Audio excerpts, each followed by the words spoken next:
Welcome everyone to another episode of Positively Trek, deep into Season 3 of Star Trek Picard, which is going to be a topic of some conversation in this episode because my co-host Barry, I hear, is all caught up. Right? Barry, how's it going? I am doing very well, Dan. Thank you very much for asking. I had some issues with my account up here in Canada. We don't use Paramount Plus. We use an equally frustrating streaming service up here called Crave, which I was able to finally get up and running properly, and all is well and happy and good and well in the world. I was able to get episode 8 watched today, and I did another big marathon like I did for Prodigy. So if I get my episodes kind of mixed up and put together and torn apart, that's all. But I have lots to say today, and I have good things overall, but I do have some... There's a couple of tropes I want to talk about as well, not necessarily as a bad thing, but definitely like that's Star Trek for you. But we'll get into that in a little while. I have been utterly enjoying Picard, and I do have to say, like, not getting to it as fast as I would have liked sucked, but it means that I was able to watch it with all of my focus, and that's what I think Star Trek Picard desperately needs, is your focus, because it is... Yeah. There's a lot happening. No, that's really cool. I'm really excited. So yeah, let this just serve as the warning to the listener.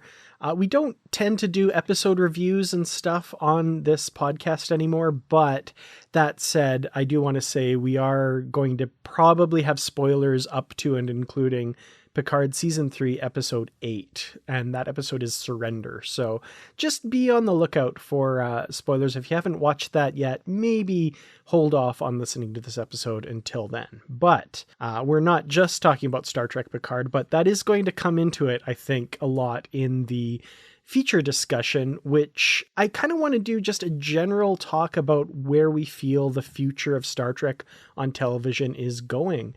Because we've had a lot of shifts and changes in the last few weeks, one of which is the big news story that's going to kick off the news cycle for this week. Actually came out last week, but we want to talk about it. And that is the announcement of a new Star Trek series that's going into production in 2024, Star Trek Starfleet Academy. So, Barry, what are your initial thoughts on this development? Well, Starfleet Academy has always been sort of floating above the shoulder of some of our captains, especially I think that was explored with Picard, right? Of course, getting stabbed through the heart as a cadet, kind of getting to relive his life. Then I really got to imagine Starfleet Academy a lot better through TNG, and it, obviously it shows up again. We get our kind of double Paris when he originally shows up in TNG, and then he's in Voyager, and I don't know. There's always that kind of feel of Academy sort of being this thing, right? And it gets warped a little bit in the JJ Star Trek. I find it's more of like they say, like a peacekeeping armada that you can join up in. Whereas like Starfleet Academy to me was kind of more like getting a master's degree in something,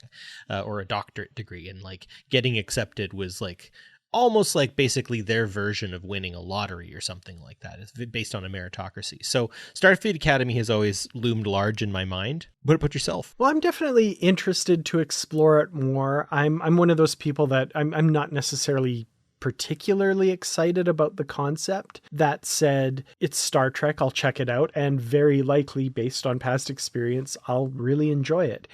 But I think it's not necessary that every fan enjoy everything that Star Trek puts out. Like, this will be the 6th television series produced since Enterprise ended, which it was 7th if you count short treks, really. I can't imagine that every Star Trek fan out there loves every one of these shows, and I know for a fact that's not the case. So I feel like when you have that many shows, there's kind of room for you to pick and choose what you like, what you dislike. Maybe this show will be marketed to an audience that isn't necessarily you and me.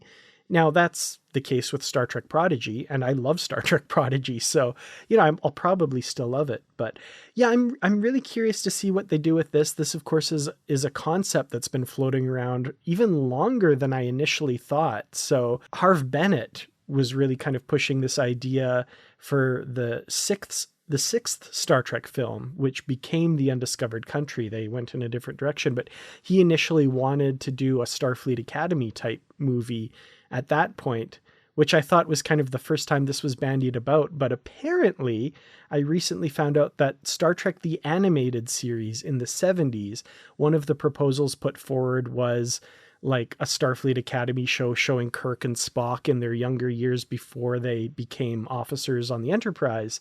And Gene Roddenberry was the one that said, no, if we're doing Star Trek, we're doing Star Trek with the original actors. We can never have another crew other than our original actors. Changed his mind on that a few years later, obviously, but interesting to hear those words. So yeah, it's something that has been in the cultural zeitgeist, I think, for a long, long time. And I think it's time they got it out of their systems. Let's see what they can do with it now. Yeah, I mean, I think about like Muppet Babies, for instance, you know, the ones that, or Little Rosie. There was actually a Roseanne cartoon way back in the day that was like the cartoon young version. So, I mean, those were wildly successful. I can't imagine this not being. Yeah, come on, Tiny Toons, right?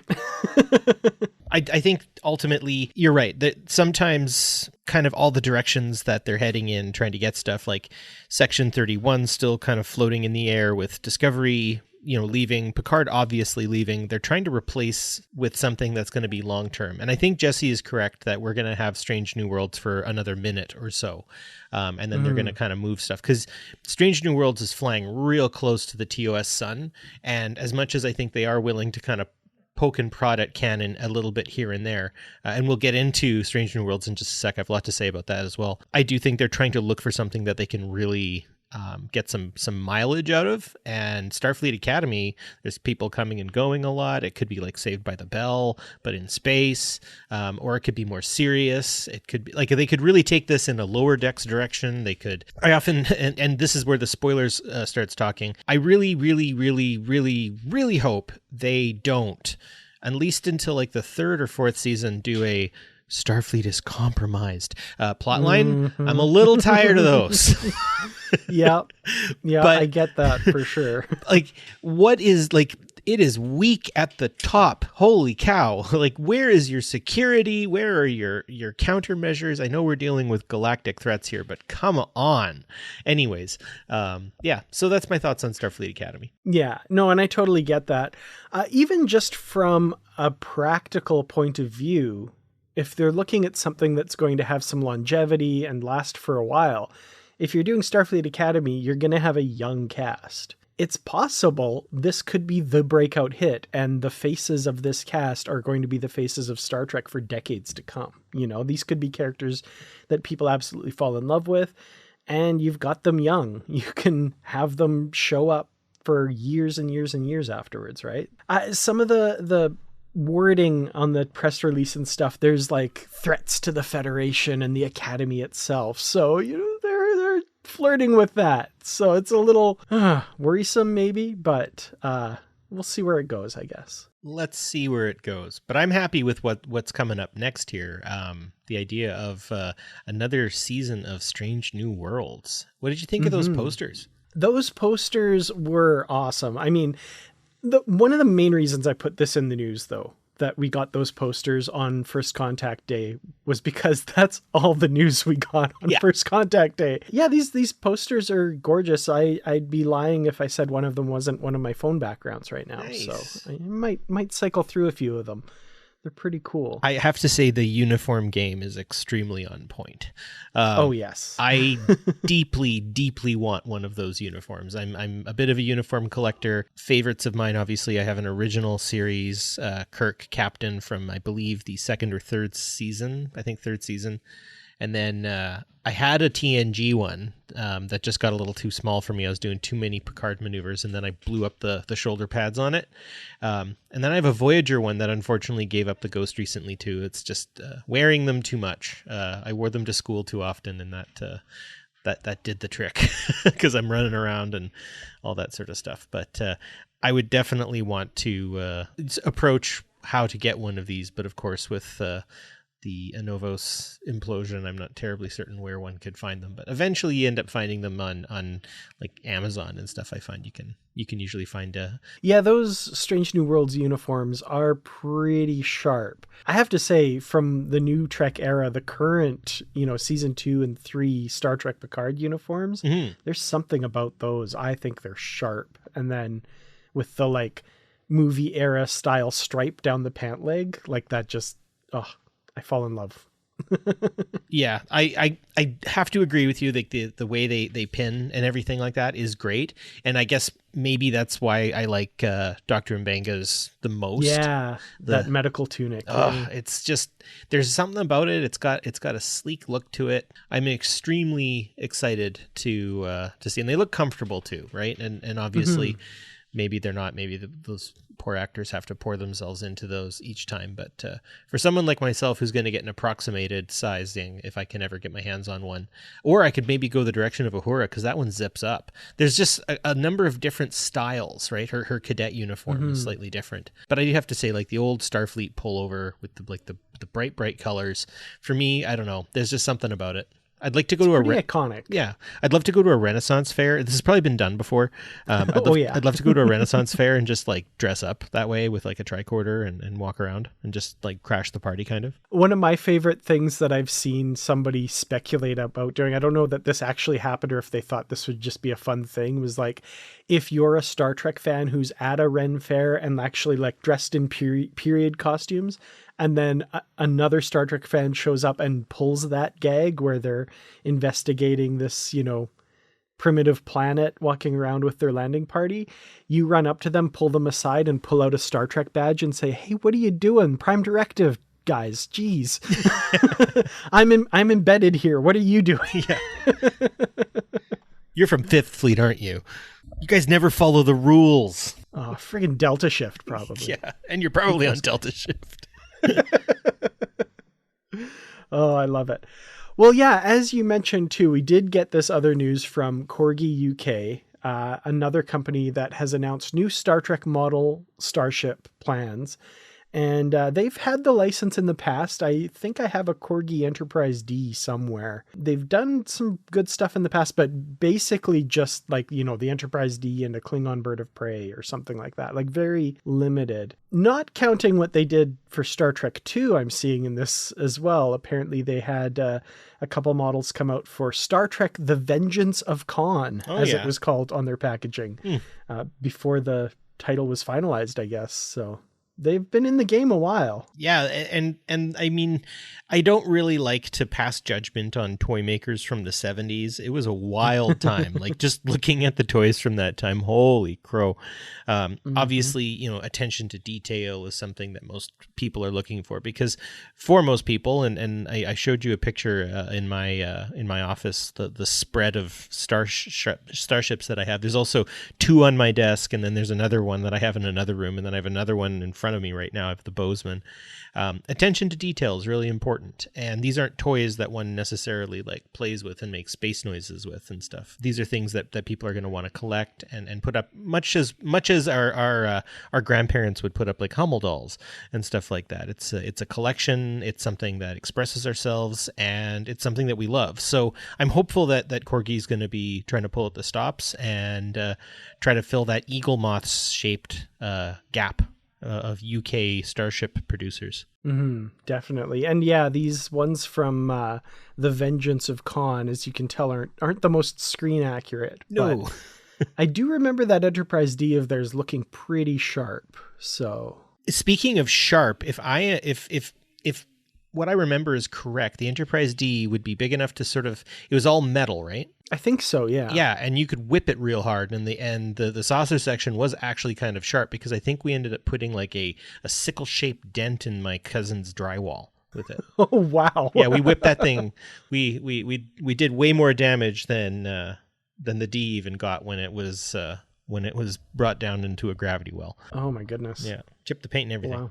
So if that's right, then Corgi also makes durable starships too, because that thing did survive. It was like scratched up and had crap on it, but otherwise it was fine. Yeah. As far as I remember, all metal, die cast, tough stuff. So yeah, we could get some pretty cool stuff. I'm eager to see what their line is going to look like. I'm sure, much to the chagrin of a lot of collectors out there, we'll get kind of the big starships that have been done a million times to start out with. I don't think we'll ever get kind of the range that Eagle Moss did. Like, I'm guessing we won't see a Zindian sectoid ship or, holographic freighter from Insurrection or something like that.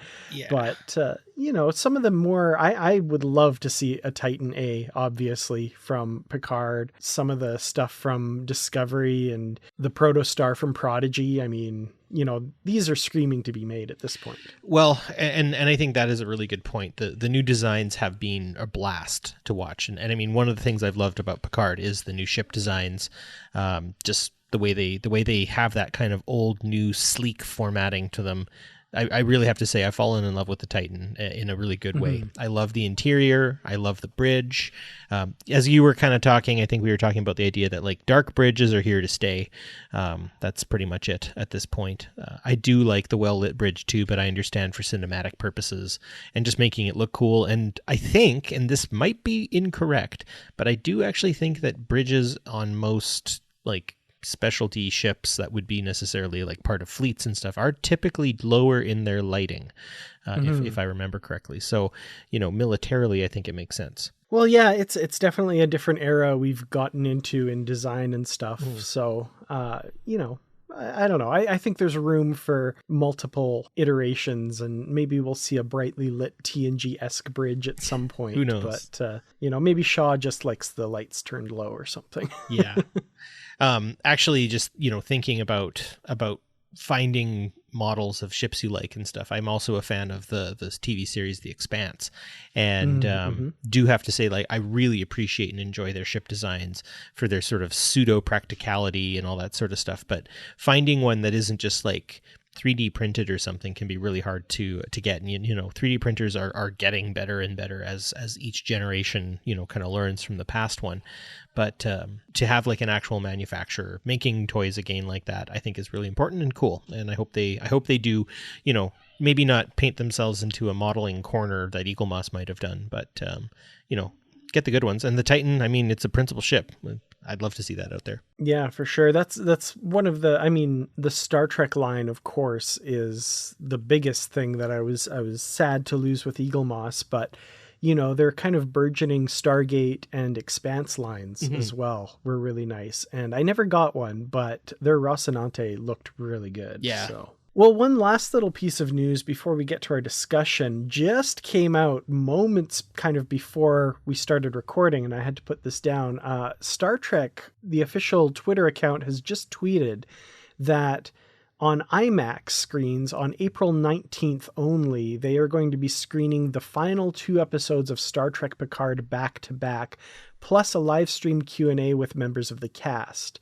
So this is US only in 9 cities. So unfortunately, Barry and I will not be attending one of these. We'll be booking flights tomorrow. I wish. I really do wish. I think the closest one to us would be, Seattle, Washington, I guess. That's probably the closest one that we've got. But yeah, it's going to be in Phoenix, Los Angeles, San Francisco, Washington, D.C., Orlando, Atlanta, Chicago, New York, Dallas, Fort Worth, and Seattle. So if you're in one of those areas, grab tickets to that. That's one night only. If you're a Trekkie in those cities, it's going to be a great ticket to get, I think. Well, given the gratuitous starship sort of images and just the rich texture-filled backgrounds that we've been getting to see this on an IMAX screen would be just what the doctor ordered. I would be down for that. 100%. Absolutely. And I feel like with the whole, if you're watching Picard, one thing they've been working up to over the past however many episodes is Frontier Day, where they've gathered the entire fleet. Yeah.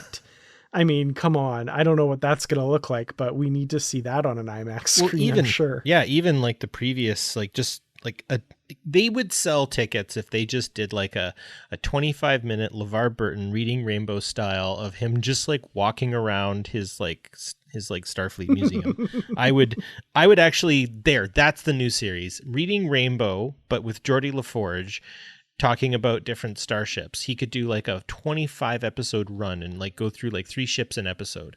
I am writing content for Paramount right now. Why are they not getting back to me? Oh, I love it. Can you imagine Geordie LaForge's job at the Fleet Museum? Like, for those of us who collect little model starships and build ships and stuff like that, he's the ultimate collector. He collects the real ships. Oh, yeah. And then he's like, I think today I'm going to work on the Enterprise A, and just like go into the Enterprise A and do all his work from there that day. Yep. Oh, amazing. I want his job. I would sit on one of those like velour chairs in Kirk's quarters and Mm-hmm. Anyways, that's great. And if you get the chance, please go for Dan and me. Just yes. Yeah. If you don't go for yourself, go for Dan and me, because we would go in a heartbeat. Oh man, I so wish that I could. Well, with that said, let's talk the future of Star Trek after this brief break. Thank you so much for downloading this episode of Positively Trek. We truly do appreciate each and every one of our listeners, and I'd like to especially thank our Patreon supporters. Thank you to our Constitution class supporters, Jim Stoffel, Joyce Marin, and Paul D. Kinnear. If you'd like to become a supporter of Positively Trek and join our crew, please go to patreon.com/positivelytrek. You can get early access to episodes, exclusive content, shoutouts, associate producer credits, ad-free episodes, and more. Again, that's patreon.com/positivelytrek. Thank you all, and live long and prosper. So yeah, we've got a lot of, like we said, changes coming to Star Trek on television. We've had 5 series being made and being produced and being put out, and 2 of those are going to be ending. Of course, Picard is in its final season this year. Discovery's final season is going to air next year.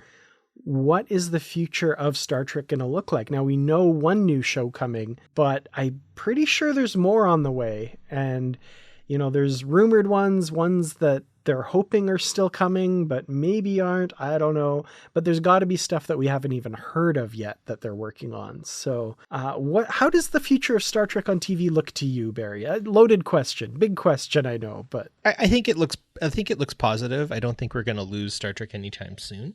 And I think it's learning as it goes, right?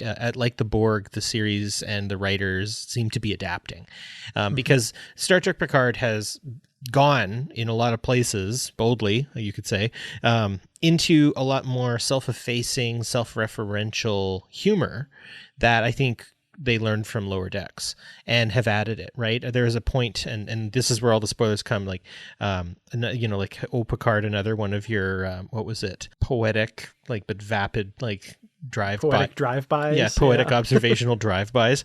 There was that one, or when 7 of 9, like when the ship's dying and falling into the center of that living nebula thing. And it's like they're just hooped at this point. And 7 of 9's still trying stuff, and she goes and talks with Shaw. And they tech the tech, and then she's like, "Oh, we could tech the tech." And he's like, "Oh, you could tech the tech." And she's like, "Well, tech the tech." And then tech. And then she runs off, and she's super excited. And he just sort of rubs his mouth, and then he just goes, "Whatever." And I loved that, because like you could just tell how absolutely he was like, "Yeah, no, I'm going to say exactly what you need so you can leave my face." And I loved it because Shaw, I think people have really grown to like that kind of character, because I think he represents maybe a little bit more of the passive Star Trek fan, the person who, doesn't always need it that way, or maybe even the hardcore Star Trek fan who is looking for that a little bit, that's that self-awareness that comes from good television. I find a certain level of self-awareness. Now, you don't want too much of that. But I think they were able to really tread that line extremely well. The only thing that I haven't been able to find was any references or any kind of tongue-in-cheek references to Christopher Plummer with Vedic and Amanda Plummer, but maybe I'm just not looking hard enough. Definitely for like being bombastic and like theatrical and stuff. But the future of Star Trek basically is what I'm saying is in its ability to adapt. And I mean, there's been a lot, especially in the most recent episodes, about like change and how you're still my friend, even though you've changed and everyone's different. And time changes us, but it's nice to be here around this table, or it's nice to plug you back in and get Data. I really like how Data created that logical fallacy in lore to keep himself alive as well. And we'll talk about that maybe in a bit too. And I think maybe to some degree, Picard's a kind of a love letter to us as the sort of the aging fan base, right? Sadly, you and I are getting older each trip around the sun, and something else breaks on me. It's basically preparing us. It's like, yeah, these things are going to end, right? We brought Data back 3 times, and this will be the last time that Brent Spiner will work with these people. I don't think Brent Spiner is done by a long shot, and nor should he be. And I want to see Frakes behind the camera a lot more, because that man can freaking direct. Yeah, I think Star Trek is going to adapt. It's going to change. Right, JJ verse was what was needed in the time to keep things rolling, right? Chrome Trek, as a friend of mine referred to it, and that's great. And we might see some other iterations, like you said, that we might not necessarily like. But I mean, I don't know. I didn't like every episode of Deep Space Nine. That's okay. You know, I still haven't finished Voyager, and it has a lot to do with Robert Beltran's acting later on. I can just tell he doesn't like anything or anyone, and it's really buddy, you're still getting paid. But anyway, so in that respect, I think Trek is going to have many more twists and turns. It's not safe, and it's not in danger. I think that they're going to try some new things. They're going to end these 2-season series, with some grace. At least I expect them to. And Star Trek will continue going, I think, in a lot of ways. Yeah, for sure. You made some interesting points about Picard. I feel like a very cynical take on Picard might be, here's all the member berries, here's all the people that we saw for all those years together again. Look, it's the Star Trek you remember. Like us, please. This is familiar. But I think they've threaded that needle really well with the story, with the whole moving on, and these people aren't the same people that we saw all those years ago, much to the consternation of some fans that do want everything to be in a stasis of sorts. Mm-hmm. But for example, Riker has been a husband and a father, and a bereaved father, for many more years than he was first officer on our television screens. Mm-hmm. And he's a completely different person because of it. Well, yeah. Geordi LaForge has been a father for longer than we ever saw him on the television screens. He's completely different as well. And Beverly Crusher, I mean, more than anyone else, has probably been shaped by things that have changed in her life for the last 20 years. So I do love that they're presenting these as, you know, these are the heroes you knew and loved, but they're real people who have changed and grown. And some people aren't responding well to that. But for me, I love that. I think it shows a trust in the audience that will get that, and a kind of faith that this world is being treated as a real place with real people inhabiting it. And I think that's going to maybe open the doors to some new kind of villain-hero relationships. As I'd kind of mentioned, it is sort of an overdone trope to some degree, I find. But at the same time, Amanda Plummer has really captured my attention. She's actually freaked me out in certain cases, the way she sort of glibly laughs at horrifying events. She has done an extremely good job of making the character interesting.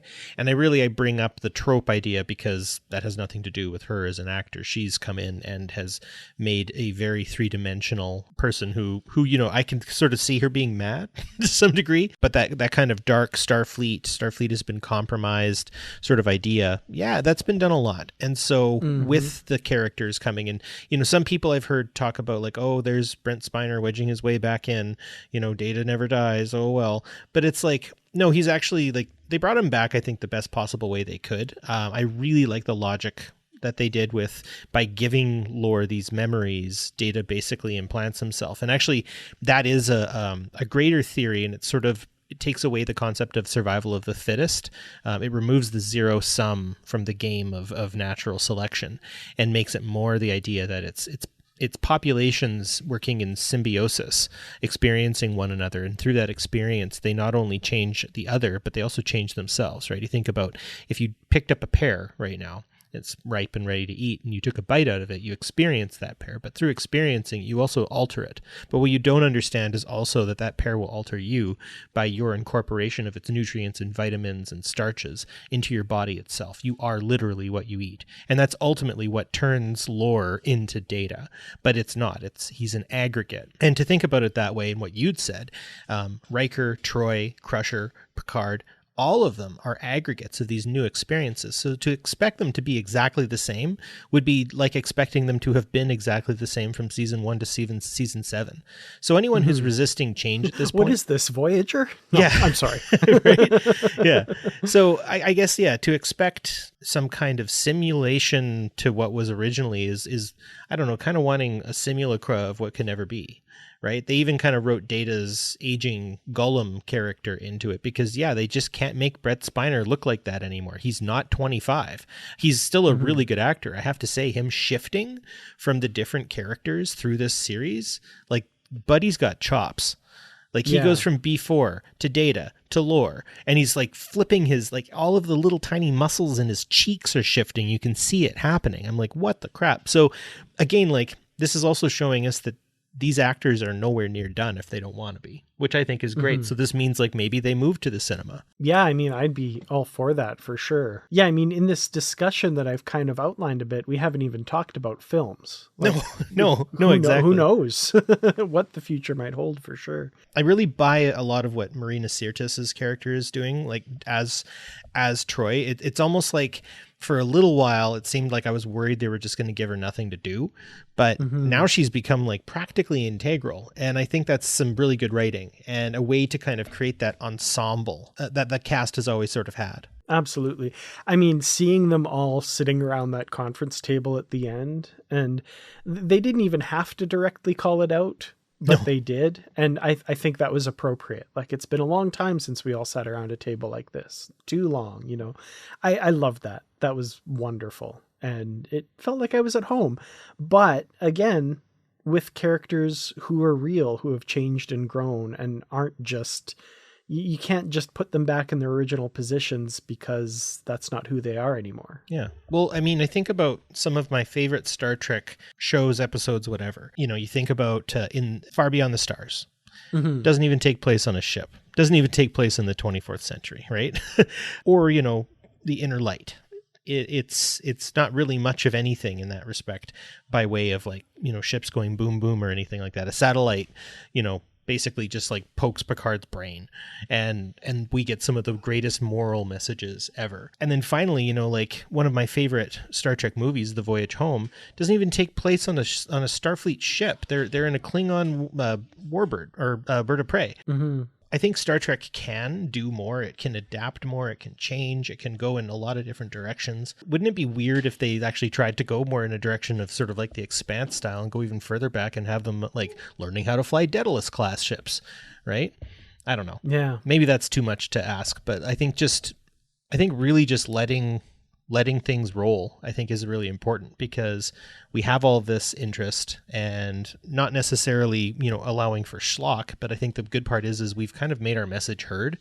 And in a lot of cases, I've noticed that the writers have really responded to the fans. And I think that's really important because there's a dialogue taking place, almost as if, that whole symbiosis thing I was talking about earlier, right? That we are making a fandom for ourselves in this, I think. Yeah. I think there's also an opportunity for a larger conversation kind of related to this about treks not taken, like things that they could have done in the past that, we might have gotten wind of after the fact, that kind of thing. Your idea of them going further back in the past from watching The Expanse reminds me of what the initial plan for Star Trek Enterprise was, which that whole first season was going to be set on Earth with them gearing up to launch the first Warp 5 starship, and it's kind of going to be the right stuff, but in the Star Trek universe. And I've recently been watching For All Mankind, which is a wonderful television series on Apple TV. Mike and Denise Okuda are, kind of technical people working on that show. Ronald D. Moore is one of the main writers. It's excellent, and it just watching that makes me weep for that we didn't get that. It's like an alternate history of the space program and the space race, and it advances like a decade every season and stuff. And man, if we'd have gotten something like that for Star Trek, I can only imagine that like Ron Moore and some of the other creatives who are obviously big Star Trek fans are like working out their muscles that they would have loved to have applied to the Star Trek universe maybe, but instead doing this real world one, which is incredible as well. I think that's where Star Trek does need to kind of put its foot down a little bit. It's maybe trying a little bit to be something of a Marvel universe in some cases, whereas it's also, obviously up against Star Wars. And, Star Wars has taken many twists and turns itself, right? The sequels and the prequels and everything else that's come from that. I honestly wonder if perhaps, we're kind of stuck in that place as Star Trek. Like, we're not going to have the same, obviously not the same following.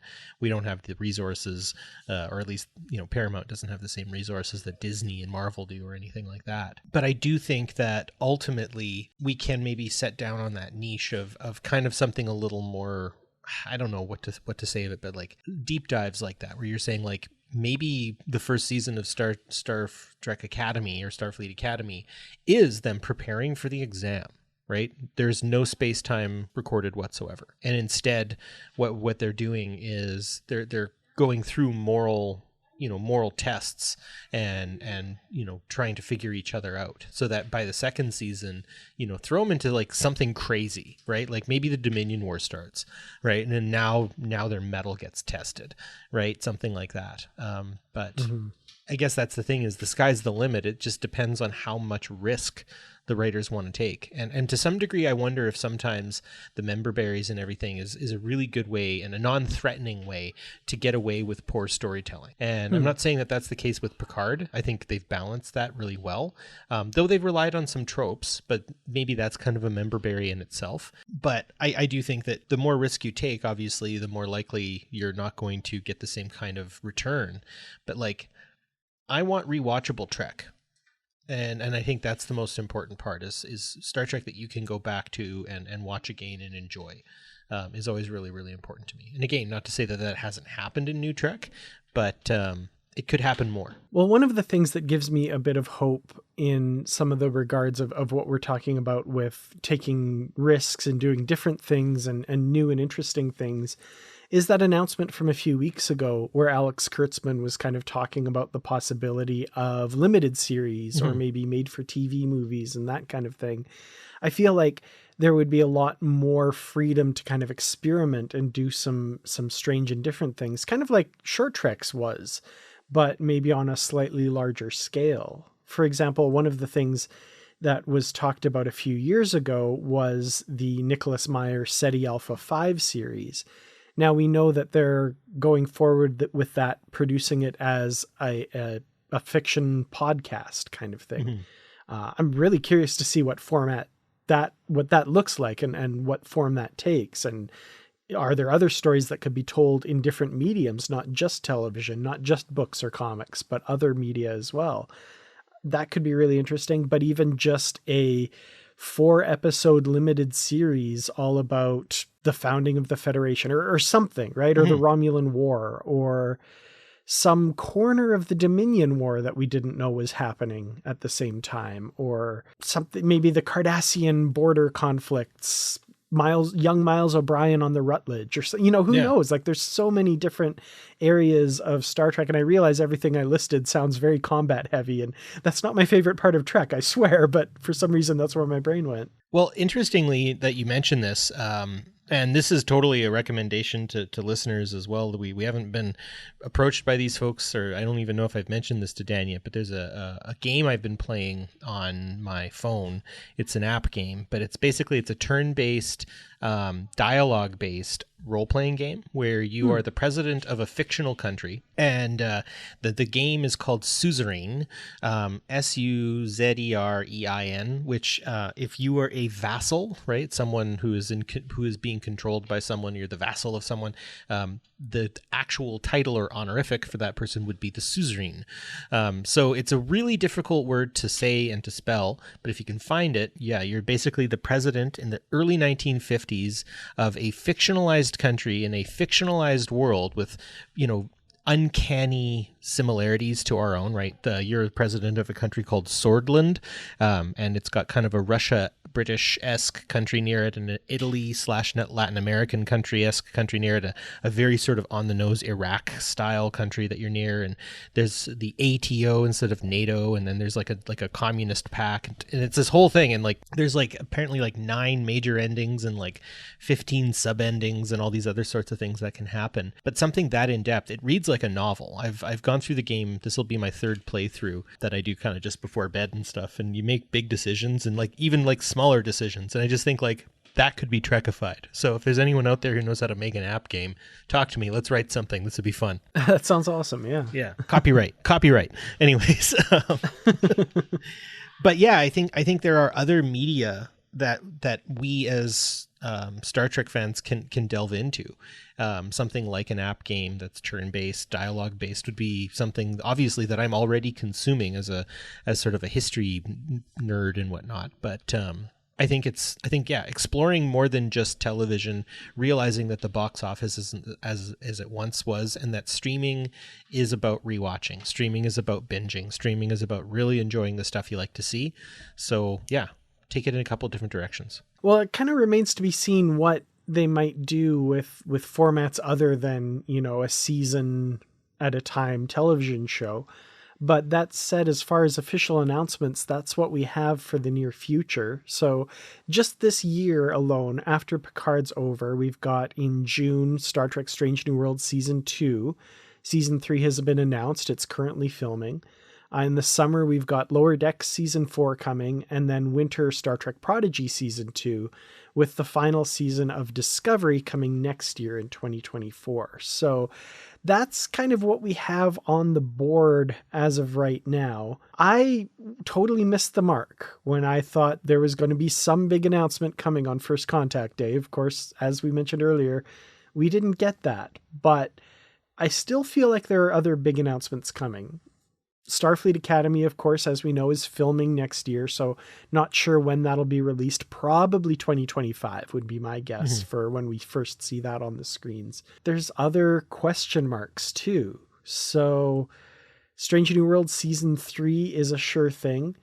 Star Trek Section 31, anyone? Are we tired of hearing about that yet? Are we, Alex Kurtzman was asked and he said they're still, quote, very excited by it. Read into that what you will. I don't know. But putting that aside, putting a pin in that, Star Trek Legacy is kind of the hashtag buzzword that's been floating about. Terry Matalas, the showrunner for Picard Season 3, has said if he had the chance to make a show to follow up Picard, that's what he would call it. And here are some brief ideas of what he would do.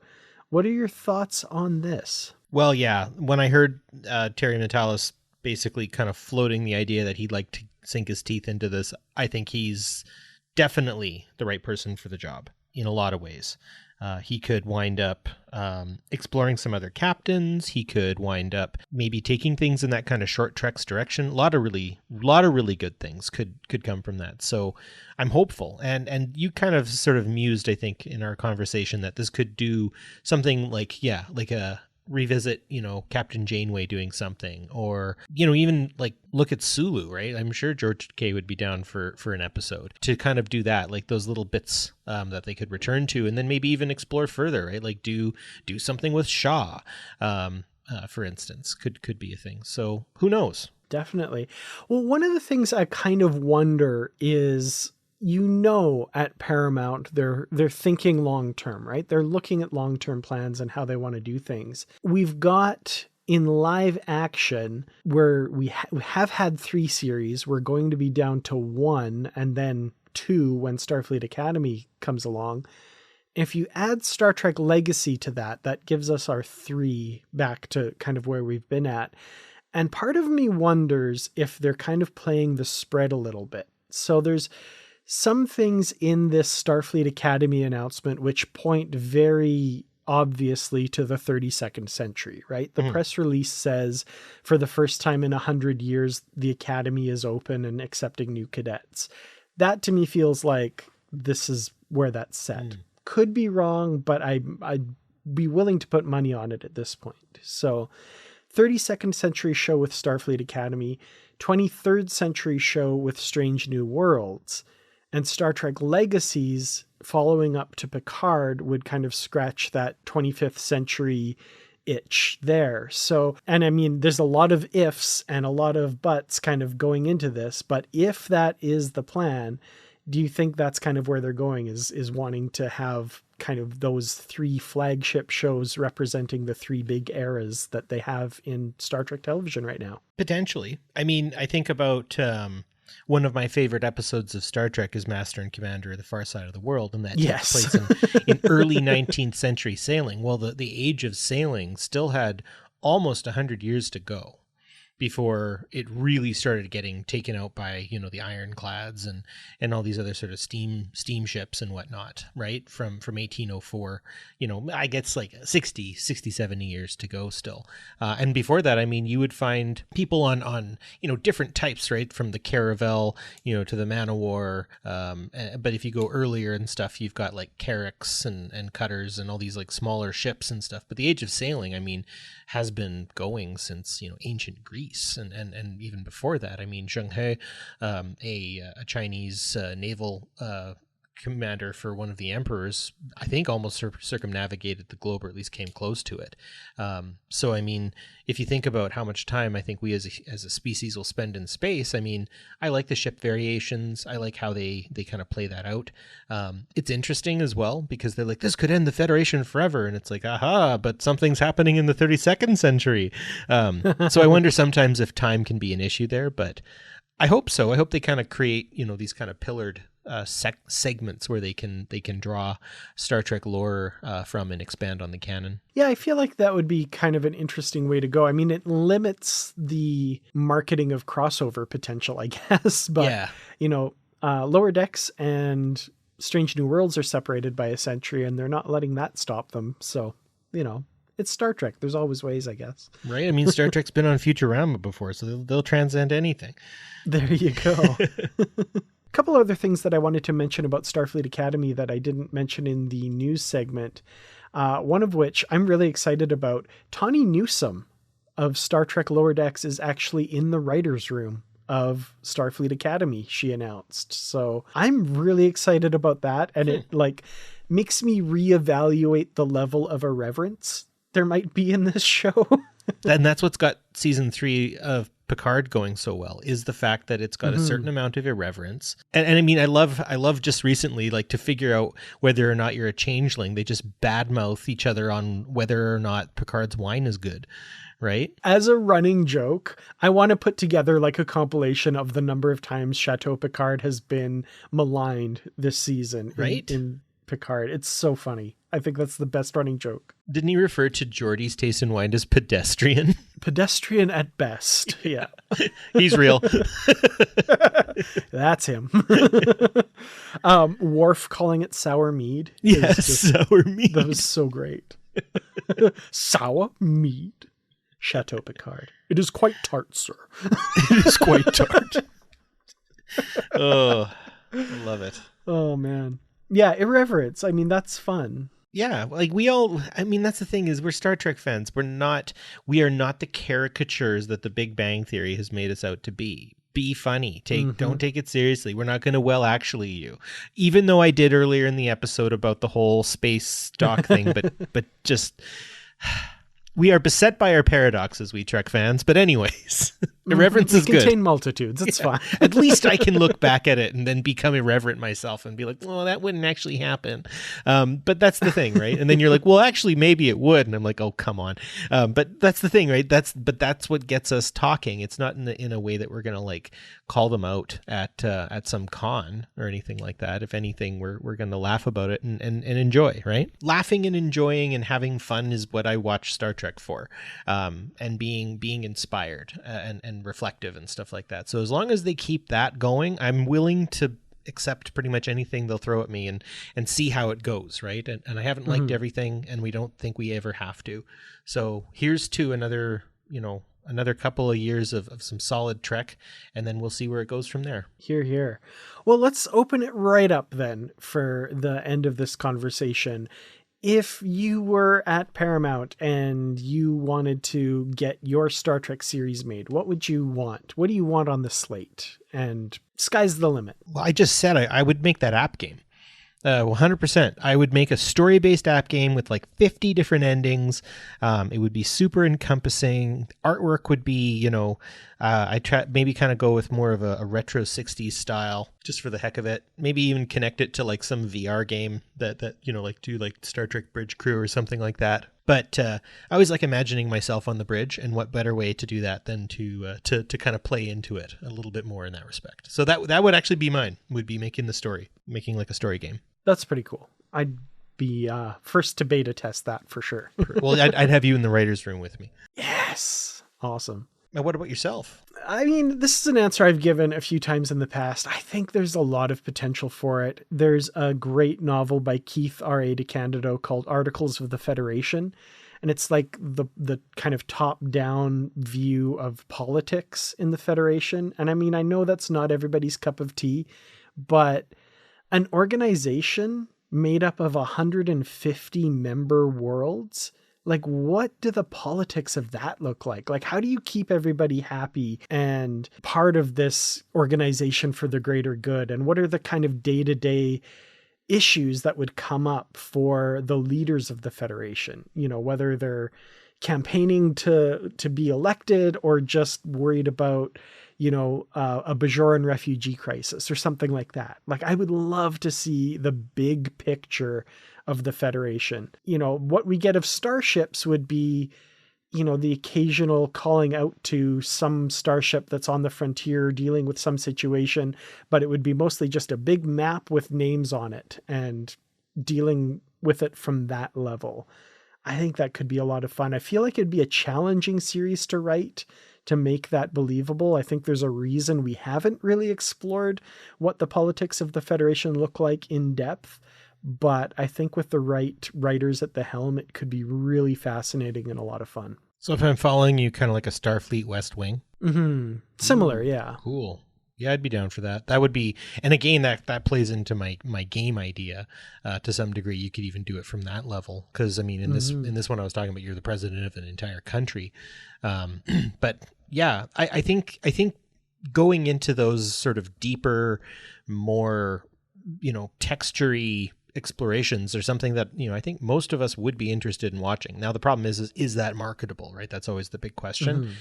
I'm going to start saying, you know what, try, because who knows? Yeah. And that might be the absolute perfect situation for a 4-episode miniseries or something. Yeah. Like, it doesn't have to be a series that runs for 5 seasons, 10 episodes a season. You have to come up with a new big galactic threat every season that they're going to be dealing with. It could be just, a week in the life of Federation politics at a big turning point in the galaxy, or not even, and just what happens in that situation room, what happens in that, whatever their equivalent of the Oval Office is, whatever their equivalent of the Canadian Parliament is, like what's going on in each of those places. Yeah. I think that would be so much fun. So to you Star Trek writers out there, don't worry, don't rush. We're patient. Take it slow. We're a slow burn audience, right? You're going to turn a profit, but it's one of those like slow wait and see mutual funds, right? We don't have the soaring box office, the new Mario movies come out and everyone's going to watch it, but like we're not going to just be that fickle and just buy everything and then disappear, right? Like, you can work on us over a really long period of time and get all those pieces, but if you take that extra bit of time, let the writers stretch their legs a bit, stretch their minds, and really get into some interesting stuff, we're typically here for it. So yeah, that's what I'm hopeful for as well. 100%. Awesome. Well, we would also love to hear from our listeners. What are your thoughts on the future of Star Trek as it currently stands? What would you like to see? Let us know. positivelytrek@gmail.com. We'd love to get an email from you. And also, of course, on Facebook, the Positively Trek discussion group. We'll have a discussion thread below this episode post. Sound off. Let us know. We'd love to hear. Doesn't matter how wild or crazy your idea is, it's Star Trek. There's room for wild and crazy. We're here for it. 100%. Well, thank you all so much for listening. We really do appreciate you. Patreon.com/positivelytrek if you'd like to help out the show. And until our next episode, as always, stay positive.